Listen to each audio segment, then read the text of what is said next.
Peringatan, animasi ini diangkat dari kisah nyata, tanpa bermaksud menyudutkan salah satu pihak. Semoga bisa diambil pelajaran, dan selamat menikmati. Halo Gung, kamu di mana sekarang? Iya bang, ini aku lagi di tempat kerja bang. Emang ada apa ya bang? Tumben-tumbenan, nelpon pagi-pagi. Anu Gung, soal Dinda. Dinda kenapa bang? Dinda meninggal dunia Gung. Hah, meninggal? Halo? Iya, halo Sam. Ada apa Sam? Ini Gung, aku lagi butuh barang. Kira-kira ada nggak stoknya? Oh, ada kok. Tenang aja. Aku mah selalu ready stoknya. Ya udah, nanti sore bisa antar nggak? Waduh, aku nggak bisa kalau sore ini nganter Sam. Paling nanti malam sekitar jam 9-an baru bisa. Lah, kenapa nggak bisa? Biasanya juga sore kamu ngantar barangnya. Iya, tapi aku hari ini lagi banyak orderan, jadi nggak bisa langsung nganter ke kamu. Oh, ya udah deh, malam aja nggak apa-apa. Aku tunggu di tempat biasa ya Gung. Oke, siap Sam.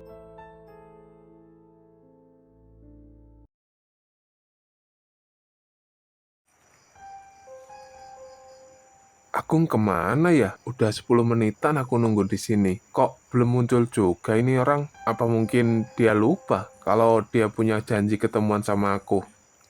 Aku tunggu aja deh 15 menit lagi. Kalau nggak datang-datang lewat dari itu, udah aku tinggal aja deh.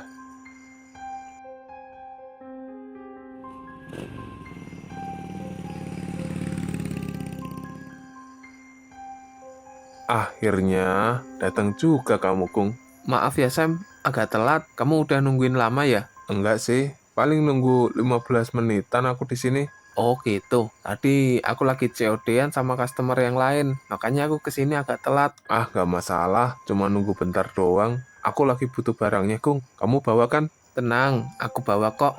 Ini barangnya. Jadi berapa ini, Kung? Ya biasalah, gopek kalau sama kawan sendiri. Wah, masa gopay sih? 400 lah. Waduh, belum bisa Sam kalau segitu. Ayolah, Kung. Uangku mepet ini. Jangan 400 lah, kejauhan. Aku kasih diskon dikit, 470 deh. Bensin sekarang lagi naik, jadi nggak bisa ngurangin harga banyak-banyak. Ya udah deh, nggak apa-apa 470.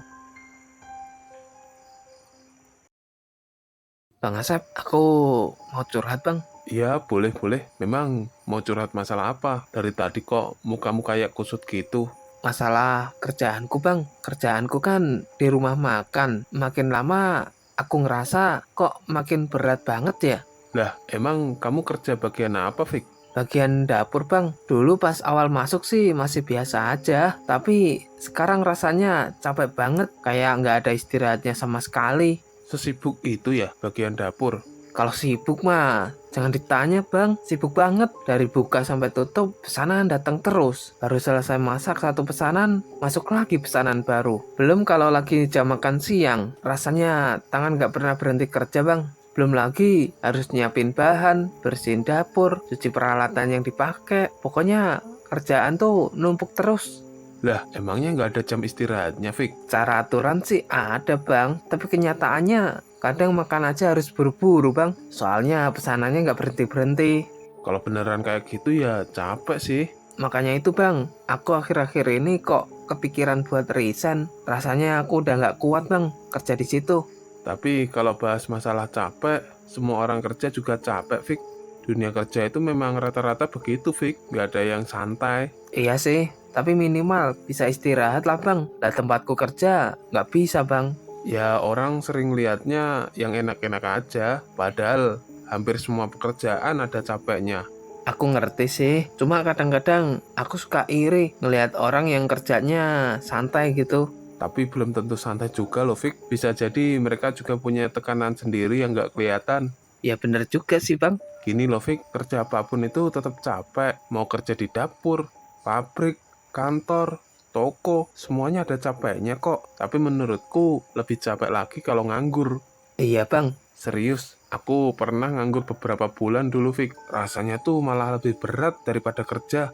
Lah emang kenapa bang? Ya karena tiap bangun tidur kepikiran duit. Mau pergi nggak punya penghasilan. Mau beli ini itu mikir-mikir lagi. Belum lagi kalau lihat teman-teman sudah kerja semua. Apalagi kalau kena omongan tetangga, Fik. Oh gitu. Iya, kadang mereka nggak bantu apa-apa, tapi komentarnya paling depan. Nah, itu yang paling serem juga bang. Makanya aku juga takut atau khawatir kalau sampai keluar kerja terus nggak dapat kerjaan lagi bang. Itu mah wajar, ada kekhawatiran. Semua orang juga begitu. Jadi menurut abang aku harus gimana? Kalau menurutku pribadi ya, jangan resign dulu. Cuma karena lagi emosi atau lagi capek sesaat. Maksudnya bang? Ya pastikan dulu kamu memang benar-benar sudah nggak betah, bukan cuma karena lagi banyak kerjaan minggu ini. Kalau memang sudah dipikir-pikir secara matang, kamu merasa tempat itu nggak cocok, ya nggak ada salahnya cari tempat kerja lain. Toh, kamu sekarang juga belum berkeluarga, belum punya istri, belum punya anak, jadi masih gampang untuk ganti-ganti kerjaan. Beda cerita kalau sudah punya istri dan anak, nggak bisa keluar kerjaan gitu aja, karena punya tanggungan besar yang harus dinafkahi setiap hari.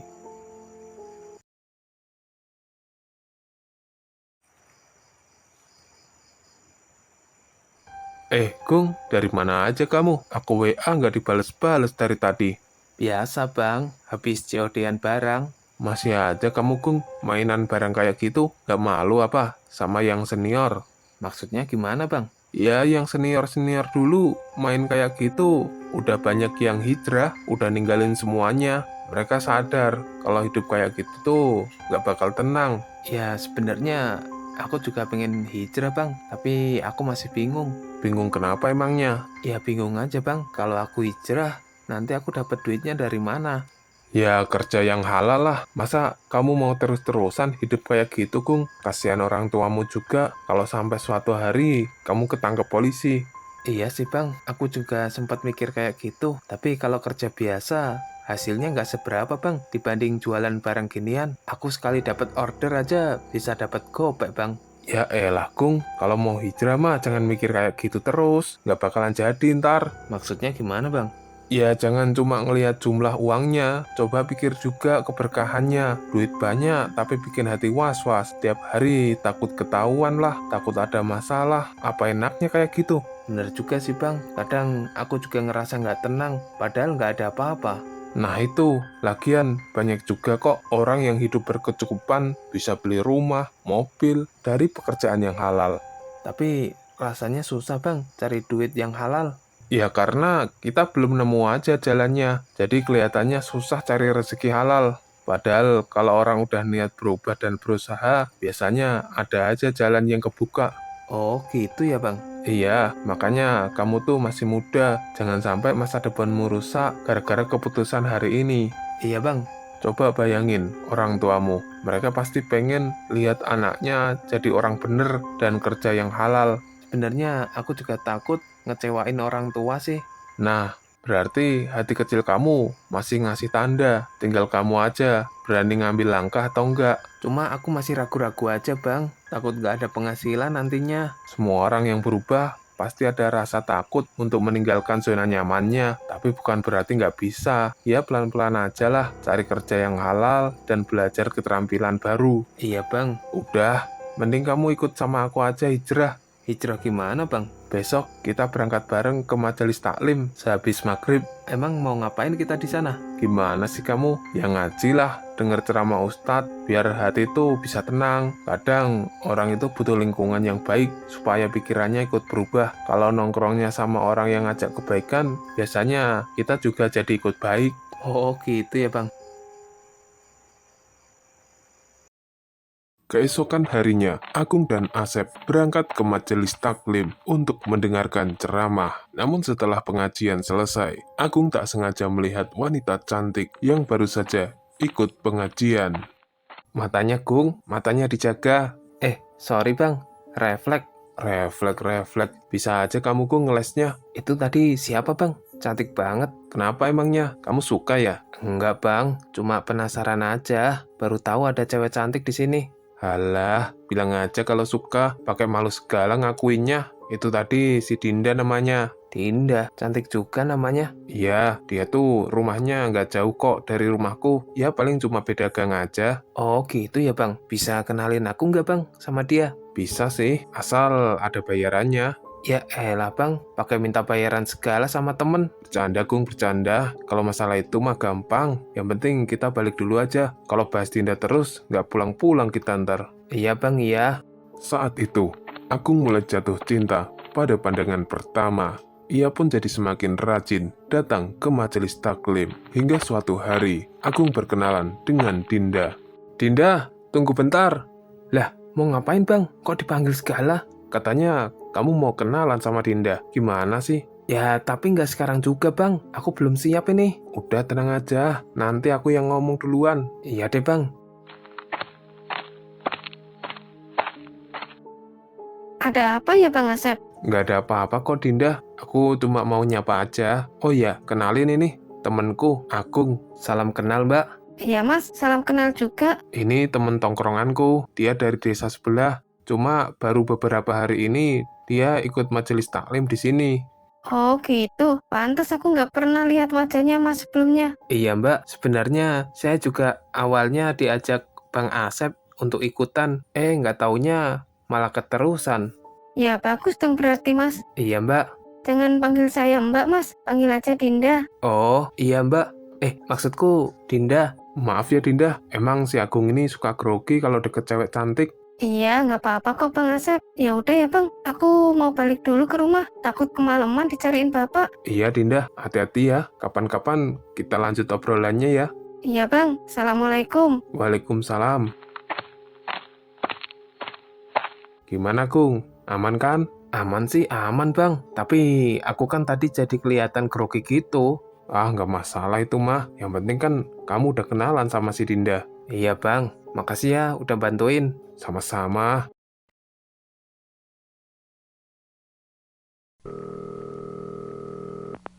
Halo, selamat siang. Apa betul saya sedang bicara dengan saudara Agung? Oh iya, betul pak. Mohon maaf, ini dengan siapa ya? Perkenalkan, saya Heru, HRD dari Ayam Kremes. Saya menghubungi saudara Agung terkait lamaran pekerjaan yang telah saudara kirimkan. Oh, baik Pak Heru. Setelah kami melakukan seleksi administrasi, kami ingin mengundang saudara Agung untuk mengikuti interview kerja pada hari Senin, pukul 9 pagi. Apakah saudara bersedia hadir untuk interview? Iya Pak, saya bersedia hadir. Baik, untuk lokasi interview nanti di outlet kami. Mohon datang lebih awal sekitar 10 atau 15 menitan agar ada waktu untuk persiapan. Siap Pak, saya akan datang lebih awal. Selain itu, jangan lupa datang dengan berpakaian bebas rapi dan membawa dokumen yang diperlukan apabila nanti diminta. Baik Pak, insya Allah nggak akan kelupaan dokumennya. Bagus, kami berharap saudara Agung dapat hadir tepat waktu, sesuai jadwal yang sudah ditentukan. Iya Pak, saya akan usahakan untuk datang tepat waktu Pak. Baik, kalau begitu saya tunggu kehadiran saudara Agung di outlet kami pada hari Senin. Baik Pak, terima kasih banyak atas informasinya. Sama-sama, jika ada pertanyaan lebih lanjut, saudara dapat menghubungi kami lagi. Kalau begitu, saya akhiri teleponnya. Assalamualaikum. Waalaikumsalam.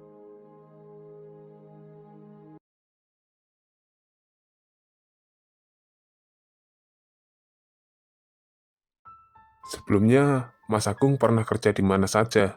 Jujur Pak, sebelumnya saya belum pernah kerja ikut orang atau perusahaan sejak saya lulus sekolah, tapi saya punya pengalaman jualan Pak. Oh, begitu. Kalau boleh tahu, jualan apa ya?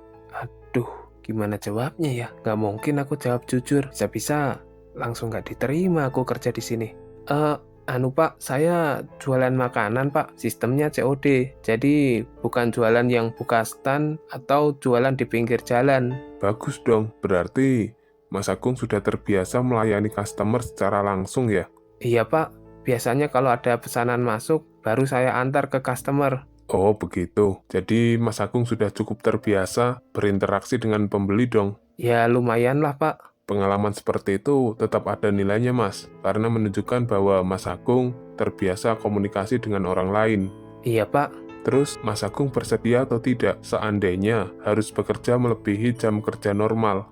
Saya bersedia Pak, kalau memang sedang diperlukan dan masih dalam batas yang wajar. Lalu seandainya Mas Agung diterima kerja di sini, kira-kira mengharapkan gaji berapa? Waduh, kalau soal itu Saya kurang tahu Pak, karena ini pertama kali saya melamar kerja dan belum punya pengalaman. Tapi kalau ditanya harapan, ya saya ingin bisa mendapatkan gaji setara UMR Pak. Saya mengerti Mas, namun mohon maaf ya Mas, saat ini kami belum bisa memberikan gaji sebesar UMR dikarenakan beberapa pertimbangan dari operasional. Untuk posisi yang Mas lamar, itu kisaran gajinya ada di angka 2 jutaan Mas. Tetapi kami tetap memperhatikan kesejahteraan karyawan. Ada beberapa tunjangan yang diberikan, seperti tunjangan hari raya dan beberapa fasilitas lainnya. Oh, begitu ya Pak. Kira-kira Mas Agung bersedia atau tidak bekerja di sini dengan nominal gaji yang kami tawarkan seperti itu?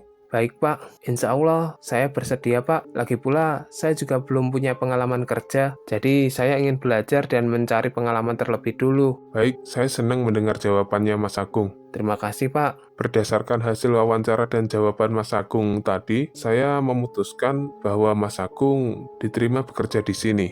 Alhamdulillah, terima kasih banyak Pak atas kesempatannya. Sama-sama Mas Agung, semoga bisa bekerja sama dengan baik dan berkembang bersama dengan tim kami. Insya Allah Pak, saya akan berusaha memberikan yang terbaik.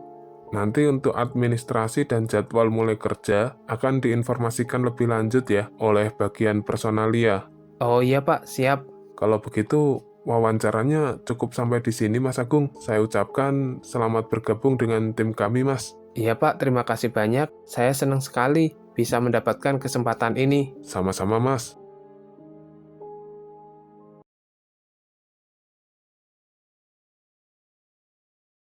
Gung, udah dapat kerjaan belum kamu? Ini temanku lagi buka lowongan kerja, tapi kerjanya di bengkel. Ya siapa tahu kamu minat. Aduh, makasih ya Bang. Tapi kayaknya aku nggak bisa deh.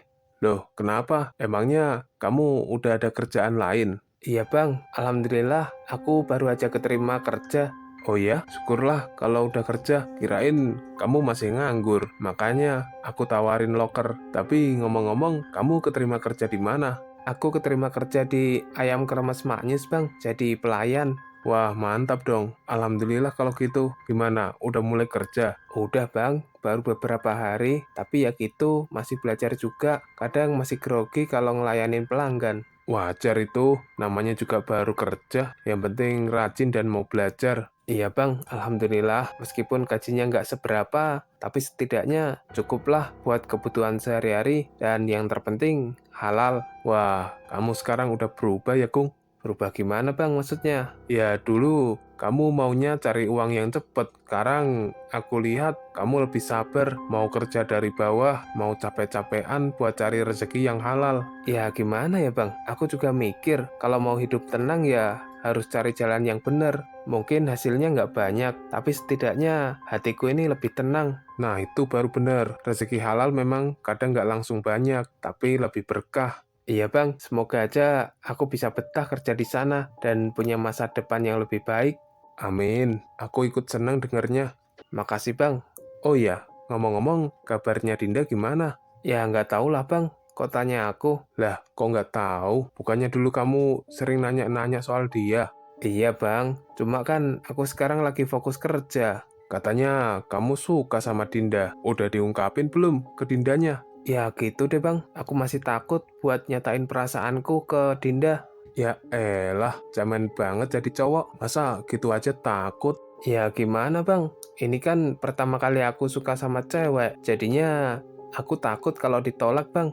Emangnya kalau cintamu ditolak kenapa? Dunia juga nggak bakal kiamat kali. Tetep aja bang, aku malu kalau ditolak sama Dinda. Kung, denger ya, dalam hidup itu nggak semua hal bakal sesuai harapan kita. Kadang diterima, kadang juga ditolak. Tapi kalau kamu nggak pernah ngomong, ya selamanya kamu nggak bakal tahu jawabannya. Iya sih, kalau memang beneran cowok mah, ya cepetan nyatain perasaan. Keburu nanti ditikung orang loh. Emang siapa bang yang mau nikung? Ya siapa tahu kan ada orang lain yang suka juga sama si Dinda. Dinda kan cantik, baik lagi. Emang kamu pikir yang suka Dinda cuma kamu doang? Bener juga sih bang. Nah kan, terus kalau nanti tiba-tiba dia punya pacar gimana? Kamu mau nyesel seumur hidup? Ya mudah-mudahan jangan sampai terjadi lah. Makanya, mending dicoba dulu. Kalau diterima ya syukur, kalau ditolak cintamu ya setidaknya kamu nggak penasaran lagi. Tapi aku bingung mau ngomong apa nanti bang. Ya ngomong jujur aja padanya, nggak usah pakai kata-kata puitis. Bilang aja kalau kamu suka sama dia dan pengen kenal lebih dekat, atau ya semacamnya lah. Emang sesimpel itu ya ngomongnya? Iya, cewek juga lebih suka kejujuran daripada gombalan yang berlebihan. Aduh, kok aku jadi deg-degan ya ngebayanginnya. Belum juga ngomong, Kung. Udah deg-degan aja. Gini deh, Kung. Sekarang kamu kan udah punya kerjaan. Kamu juga lagi berusaha memperbaiki hidup. Itu jadi nilai plus di mata cewek, Kung. Masa sih bang? Ya iyalah. Daripada nggak punya tujuan hidup, yang penting sekarang kamu fokus kerja, dan kalau memang kamu suka sama Dinda, ya bilang aja baik-baik. Iya bang, aku pikir-pikir lagi deh. Jangan kelamaan mikirnya. Iya bang, iya. Jadi, kapan kamu mau ngomong ke Dinda? Ya udah deh, besok aku coba ngomong sama Dinda. Mau diterima atau enggak, urusan belakangan. Nah, gitu dong jadi cowok. Doain aja ya bang. Pasti, semoga semua urusannya lancar dan kerjaanmu juga lancar. Amin, makasih banyak ya bang. Dari dulu, kalau aku lagi bingung, abang selalu kasih nasihat. Santai aja, yang penting sekarang kamu terus maju dan jangan balik lagi ke kebiasaan yang lama. Siap bang, insya Allah aku pegang omongan abang.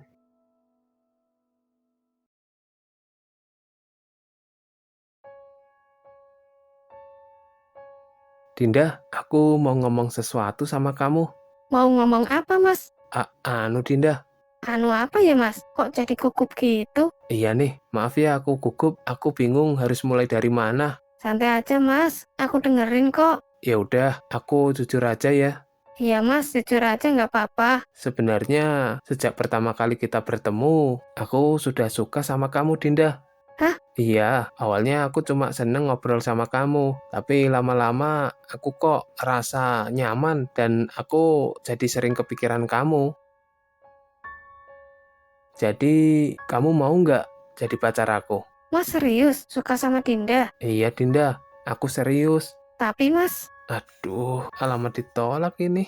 aku takut ngecewain Mas Agung. Takutnya nanti nggak sesuai sama ekspektasi Mas. Nggak apa-apa kok, Dinda. Aku tahu resikonya, dan aku siap nerima kamu apa adanya. Beneran? Mau nerima aku apa adanya? Iya, Dinda. Ya udah kalau memang begitu, ya jalanin aja dulu, Mas. Bentar. Berarti aku diterima ini. Iya, Alhamdulillah, jujur, aku deg-degan banget. emang kelihatan kok. Dari awal udah ngomongnya muter-muter. Ya habisnya aku takut ditolak kamu. Kenapa takut? Ya karena aku ngerasa kamu orang baik. Aku takut kalau perasaanku cuma bertepuk sebelah tangan. Sebenarnya aku juga nggak nyangka, Mas, kamu bakal ngomong kayak gini hari ini. Tapi aku seneng kok Mas mau jujur tentang perasaan Mas. Ah, bisa aja, Dinda. Saat itu, Agung dan Dinda resmi berpacaran. Mereka pun sering keluar untuk makan bersama. Dan sejak saat itu juga, Agung lebih bersemangat untuk bekerja. Singkat cerita, 7 bulan berlalu. Saat itu Dinda sedang duduk di kursi ruangan dokter dengan wajah yang tegang. Jadi, bagaimana dok? Apa penyakit saya bisa disembuhkan? Saya mau terus terang saja, Mbak. Bukannya saya mau nakut-nakutin, Mbak. Tapi penyakit yang Mbak derita ini sudah cukup parah. Jadi kemungkinan untuk sembuhnya kecil sekali, Mbak. Maksud dokter gimana? Dari hasil pemeriksaan yang kami lakukan, kanker darah yang Mbak derita sudah berada pada stadium akhir. Jadi, penyakit saya sudah parah sekali ya dok? Iya, Mbak. Saya tahu ini berat untuk didengar. Tapi saya harus menyampaikan kondisi Mbak yang sebenarnya. Saya benar-benar nggak nyangka dok, perasaan selama ini saya cuma sering lemes dan gampang capek. Gejala seperti itu memang sering dialami oleh penderita penyakit kanker darah. Karena itu, banyak pasien yang baru menyadari setelah penyakitnya berkembang cukup jauh. Terus saya harus gimana dok? Saya hanya bisa menyarankan agar Mbak menjalani kemoterapi dan mengikuti pengobatan sesuai anjuran dari tim medis. Kemoterapi dok? Iya, Mbak, itu salah satu pilihan terapi yang dapat membantu mengendalikan perkembangan penyakit dan memperpanjang harapan hidup pasien. Tapi dok, saya tidak punya biaya untuk kemoterapi. Saya mengerti kekhawatiran Mbak, namun jangan langsung putus asa. Coba konsultasikan juga dengan bagian administrasi rumah sakit. Barangkali ada kemungkinan Mbak bisa mendapatkan bantuan melalui BPJS atau program bantuan kesehatan lainnya, Mbak.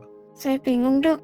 Selama ini saya hidup pas-pasan. Tapi yang terpenting sekarang Mbak jangan nyerah dulu. Banyak juga kok pasien yang tetap berjuang meskipun kondisinya sulit. Kalau misalnya saya nggak menjalani kemoterapi, kira-kira hidup saya bisa bertahan berapa lama, Dok? Kalau ditanya seperti itu, saya sulit untuk memastikan secara tepat, Mbak, karena setiap pasien berbeda-beda. Namun, tanpa pengobatan, kondisi penyakit biasanya akan terus berkembang dan bisa menjadi semakin berat dalam beberapa bulan ke depan. Jadi memang nggak ada yang bisa menjamin ya, Dok? Iya Mbak, tidak ada dokter yang bisa memastikan berapa lama seseorang akan bertahan hidup. Yang bisa kami lakukan adalah memberi pengobatan terbaik dan membantu meningkatkan kualitas hidup pasien.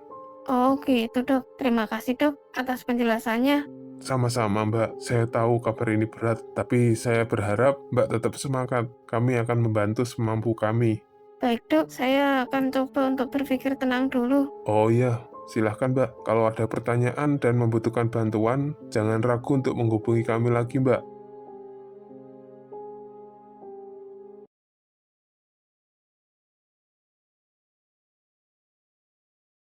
Gimana kerjaanmu, Kung? Lancar? Alhamdulillah lancar bang. Sampai sekarang belum ada masalah yang berarti. Syukur deh. Bosnya gimana? Baik kok bang orangnya. Orangnya tuh enak diajak ngobrol. Kalau ada karyawan yang bingung juga dijelasin pelan-pelan.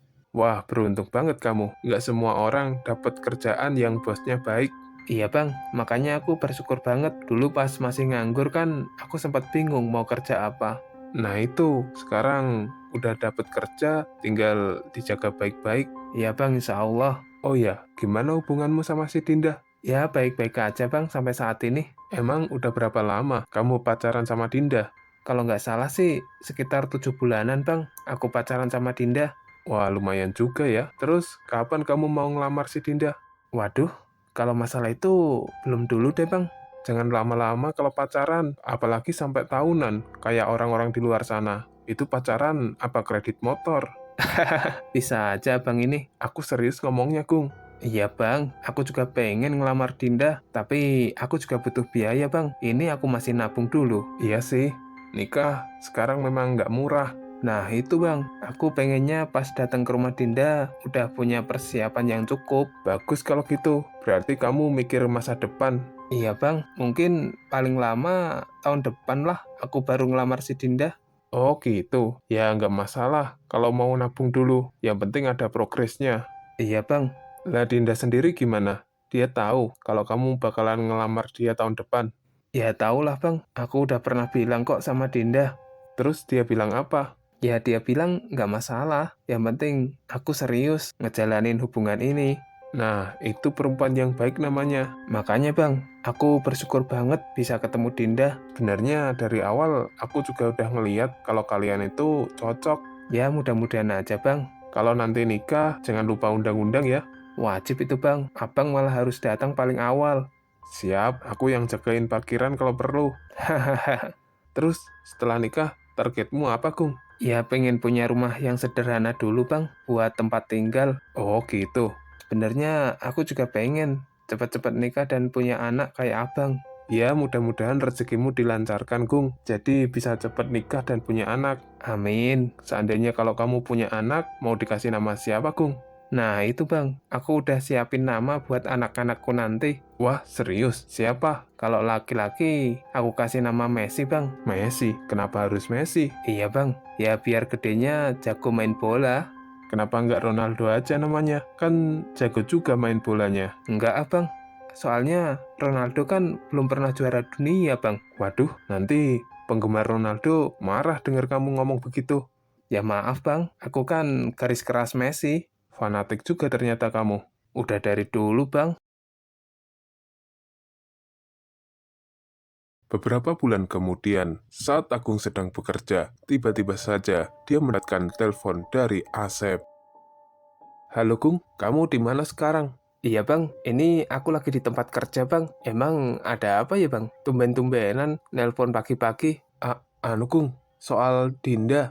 Dinda kenapa bang? Dinda meninggal dunia Kung. Hah, meninggal? Yang bener bang, jangan bercanda ah. Aku nggak bercanda Kung, ini beneran. Nggak mungkin bang, Dinda nggak mungkin meninggal. Lawang kemarin dia sehat-sehat aja kok. Aku tahu Kung, ini berat buat kamu untuk nerima kenyataan.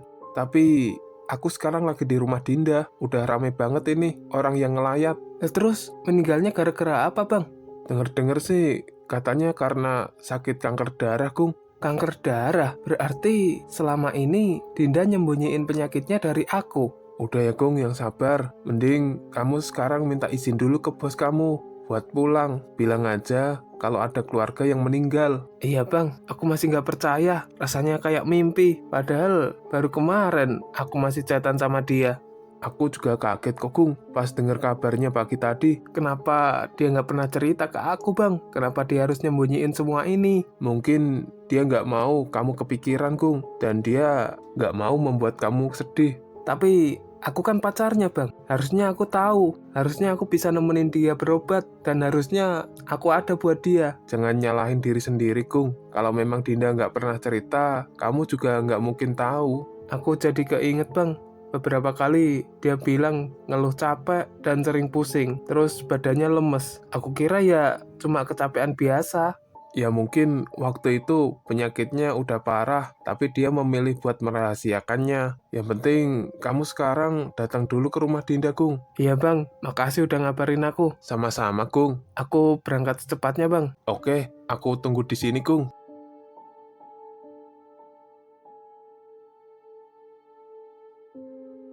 Permisi pak, Iya, ada apa ya Kung? saya mau minta izin hari ini pak. Loh, kenapa Kung? Kok dadakan banget minta izinnya? Iya pak, maaf sebelumnya. Soalnya ada keluarga saya yang baru saja meninggal pak. Innalillahi, siapa yang meninggal Kung? Saudara saya pak. Oh alah, begitu ya? Sebelumnya udah sakit atau memang meninggal mendadak? Sebelumnya memang sempat sakit pak, tapi kondisinya semakin menurun. Waduh, saya turut prihatin ya dengernya. Keluarga memang harus diutamakan dalam situasi seperti ini.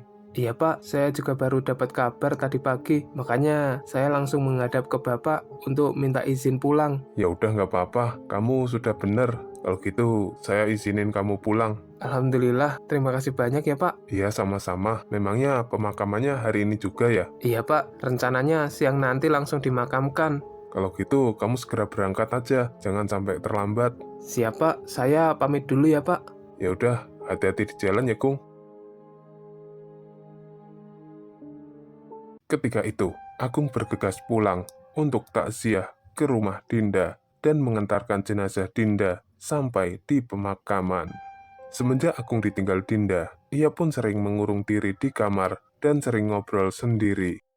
Dinda, kenapa kamu tinggalin aku secepat ini? Padahal tahun depan aku mau ngelamar kamu, Dinda. Aku kangen banget sama kamu, Dinda. Aku kayaknya nggak bisa hidup tanpa kamu, Dinda. Kalau memang aku nggak bisa menikah denganmu, lebih baik aku mati saja, Dinda, menyusul kamu di kuburan. Saat itu, Agung ingin mencoba bunuh diri dengan meminum obat-obatan terlarang dengan dosis yang besar.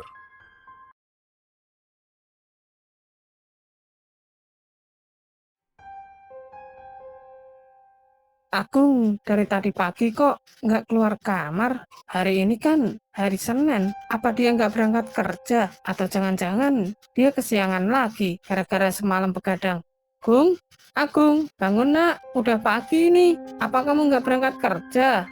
Gung, kok nggak nyaut ya dipanggil-panggil? Saat itu, Ibu Agung berinisiatif masuk ke kamar Agung untuk mengecek.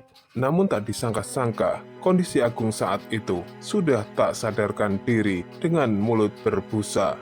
Ya Allah, Agung!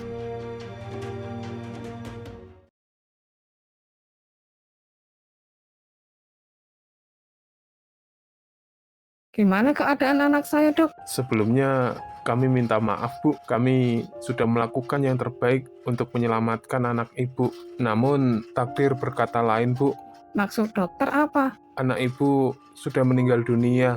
Nggak mungkin dok, anak saya meninggal. Kami paham Bu perasaan ibu. Kami juga sangat menyesalkan kejadian ini. Sebenarnya apa yang terjadi dengan anak saya dok? Berdasarkan hasil pemeriksaan yang kami lakukan, anak ibu meninggal karena overdosis Bu.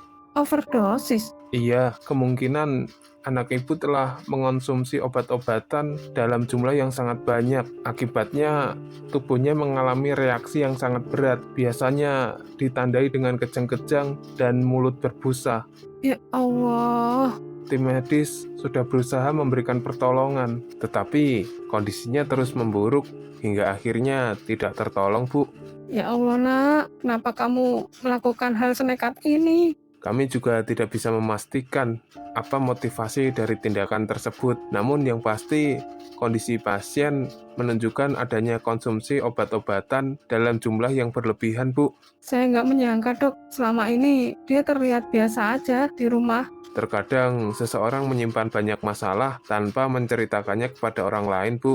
Saya merasa bersalah dok, sebagai orang tua. Mungkin saya kurang perhatian sama anak. Jangan terlalu menyalahkan diri sendiri, Bu. Dalam situasi seperti ini, banyak keluarga yang merasa demikian. Yang terpenting sekarang adalah mendoakan almarhum dan mengurus segala sesuatunya dengan baik.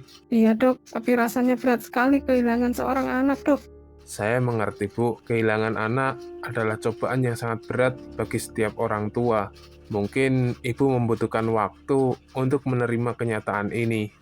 Iya dok, Kami turut berduka, Bu, atas meninggalnya anak ibu. Saya tahu ini berat untuk ibu dan keluarga. Namun mohon diikhlaskan, Bu, agar almarhum bisa tenang.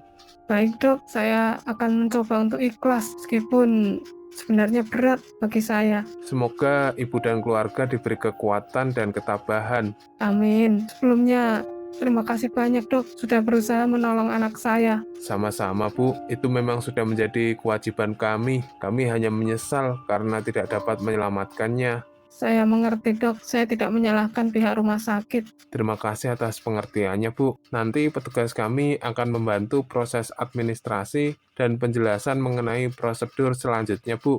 Baik dok, Jika nanti ada pertanyaan lagi, Ibu bisa memanggil saya kapan saja. Kalau begitu, saya permisi dulu, Bu. iya dok.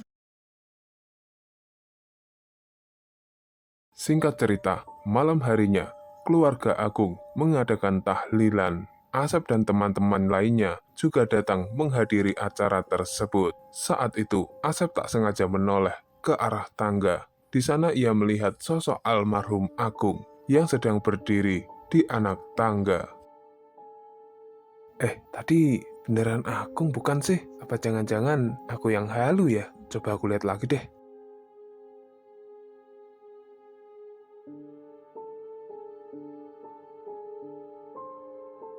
Bang, kemarin pas tahlilannya si Agung, kenapa abang kayak orang panik gitu? Oh, pas itu. Aku ceritain ya, tapi jangan bilang ke siapa-siapa. Iya bang, tenang aja, aku nggak bakal cerita ke orang lain. Kemarin itu, aku ngelihat almarhum Agung berdiri di anak tangga. Hah, yang bener bang? Beneran, makanya aku sempet kaget. Awalnya kan aku lagi duduk-duduk nih. Terus pas aku nengok ke arah tangga, aku ngelihat ada seseorang berdiri di sana. Terus? Pas aku perhatiin, ternyata wajahnya mirip banget sama Agung. Bahkan pakaian yang dia pakai juga mirip dengan pakaian Agung yang dipakai semasa hidup. Waduh, jadi merinding aku bang dengernya. Awalnya aku juga nggak percaya ngelihat begituan. Aku sampai kedip-kedip beberapa kali buat mastiin. Tapi abang nggak salah lihat itu. Nah itu dia, aku juga mikir mungkin aku kecapean atau lagi banyak pikiran karena kehilangan Agung. Tapi pas aku lihat sosoknya jelas banget sih. Dia ngapain bang? Diem aja gitu. Ya cuma berdiri aja di tangga, ngeliatin ke arah ruang tamu tempat orang-orang kumpul. Setelah itu gimana bang? Ya pas aku nengok lagi, udah nggak ada, hilang gitu aja. Astagfirullah, kalau aku jadi abang, mungkin aku langsung lari keluar rumah. Aku juga hampir panik waktu itu. Pantesan, aku sempat ngeliat muka abang kok pucet. Bulu kuduku berdiri semua bang, denger cerita abang tadi. Kamu aja yang denger merinding, apalagi aku yang ngalamin, malah tambah parah. Apa gara-gara meninggalnya nggak wajar ya bang? Jadi arwahnya gentayangan gitu. Ya kalau mitosnya sih begitu, cuma kita kan nggak tahu bener atau enggaknya. Iya sih bang, soalnya banyak orang juga cerita hal-hal begitu bang. Kalau meninggalnya nggak wajar, katanya sih arwahnya gentayangan. Makanya aku nggak mau langsung percaya, bisa aja itu karena perasaan sedih dan lagi kepikiran terus sama Agung. Bener juga sih bang, aku aja masih susah percaya kalau Agung udah meninggal. Sama, aku belum bisa percaya kalau Agung sudah meninggal. Tapi yang nggak bisa aku pikir, kenapa dia bisa senekat itu melakukan hal bodoh. Tapi ya sudahlah, mungkin itu sudah jadi takdirnya Agung. Ya semoga aja almarhum nggak nampakin diri lagi ke orang lain. Soalnya kalau sampai terjadi, bisa geger satu kampung. Iya bang, Yang penting sekarang kita doain aja yang terbaik buat Agung. betul bang, semoga almarhum diampuni segala kesalahannya dan mendapatkan tempat yang terbaik.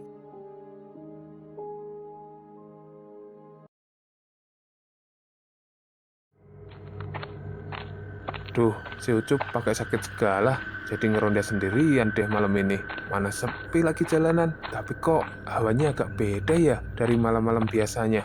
Ah, nggak usah mikir aneh-aneh deh, toh juga nggak ada apa-apa.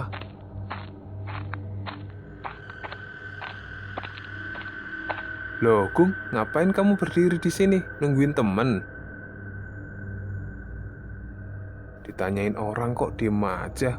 Ya udah, Gung, aku lanjut keliling dulu.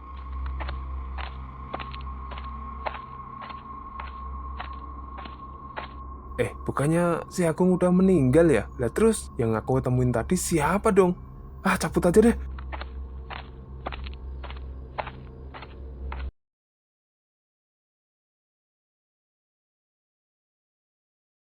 Assalamualaikum Pak Ustadz, maaf mengganggu waktunya sebentar. Waalaikumsalam. Iya nggak apa-apa Mas, ada urusan apa ya? Jadi begini Pak Ustadz, saya mau bertanya tentang teman saya yang udah almarhum Pak Ustadz. Oh silakan Mas, apa yang mau ditanyakan?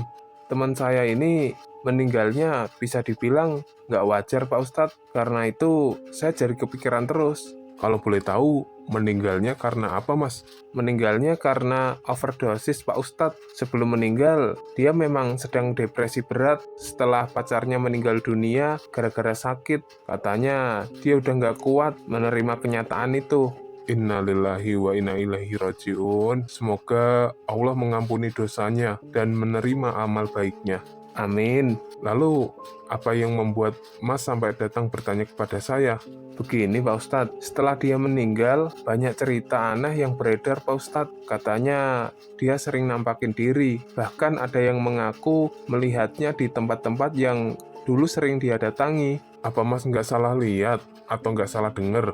Masalahnya, bukan cuma satu orang saja yang melihat Pak Ustadz, ada beberapa orang yang mengaku pernah melihatnya, termasuk saya sendiri Pak Ustadz. Oh gitu ceritanya. Sebenarnya Mas, dalam ajaran Islam, pada dasarnya tidak ada keyakinan bahwa arwah orang yang meninggal kembali ke dunia untuk gentayangan seperti yang sering diceritakan oleh masyarakat. Jadi, yang dilihat orang-orang itu apa ya Pak Ustadz? Sebagian ulama menjelaskan kemungkinan adanya gangguan jin yang menyerupai seseorang yang sudah meninggal. Maksudnya jin korin ya Pak Ustadz? Iya, bisa jin korin atau bisa juga jin pengganggu. Yang jelas, kita tidak boleh menyimpulkan bahwa itu adalah arwah orang yang sudah meninggal. Saya baru tahu soal itu Pak Ustadz. Lalu, apa bedanya jin korin sama jin pengganggu Pak Ustadz? Bedanya, kalau jin korin itu dia nampakin tapi nggak ngomong apapun. Karena setiap manusia yang lahir ke dunia pasti punya jin korin. Bisa dibilang dia adalah jin pendamping selama manusia itu hidup. Jadi dia bisa tahu sifat dan keseharian kita. Sementara jin pengganggu itu jin dari luar, kemudian datang untuk membuat kegaduhan di suatu tempat dengan cara dia menyerupai sahabatnya Mas. Oh begitu Pak Ustadz, pantesan selama ini orang-orang yang pernah ditampakin almarhum semuanya bilang kalau almarhum cuma diem aja. Berarti itu jin korin ya Pak Ustadz? Iya, Mas nggak usah khawatir. Setelah lewat 40 hari, jin korin itu akan menghilang Mas. Yang bisa kita lakukan sekarang sebagai saudara muslim hanya mendoakan almarhum agar dosa-dosanya diampuni. Ya Pak Ustadz, terima kasih banyak atas penjelasannya. Sama-sama Mas.